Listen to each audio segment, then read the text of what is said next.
Hello, my name is Sade and I will be discussing this week's material. The focus of this week is participatory culture.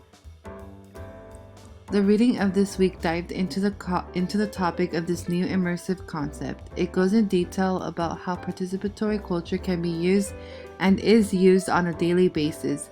It addresses some of the challenges that this culture endures and how educators can ease this upcoming era for future generations. It mentions how this new modern technology allows for growth within individuals. This new culture encourages individuals to use online media as a source for growth and expansion within the person itself. People are part of this culture through affiliations such as Facebook, Instagram, or even online school websites. In addition, they are participants through their expressions such as their online digital creations like videos or mashups.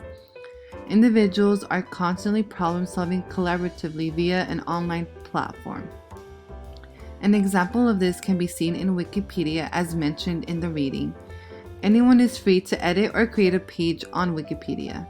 Lastly, through circulation such as podcasting, these online platforms create this culture community that brings like minds together and create affinity spaces, which in turn means a safe space for anyone to share their creations. As far as the videos, some terms used in these videos are interest-driven networks, which basically are groups of people with similar interests who get together and begin to create and work through digital media. Friendship-driven participation involves students outside of school who go on their social media and engage with their peers outside of school. This creates room for learning to occur within each other. These videos mention how it's important to work against this negative perspective of technology that many have in order for educators to use online media efficiently.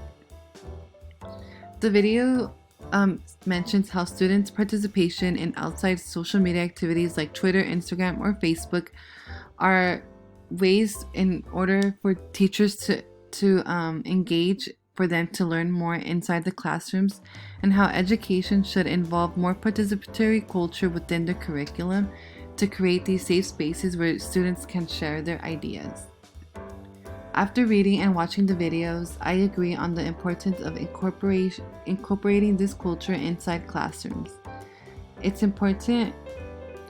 It's almost like a modern trend to be in this participatory culture. I think it's important for educators to find a way to invite this culture in their classrooms so that students are learning and working towards this culture that allows for more civic engagement and critical thinking skills to happen within students inside the classrooms. Thank you.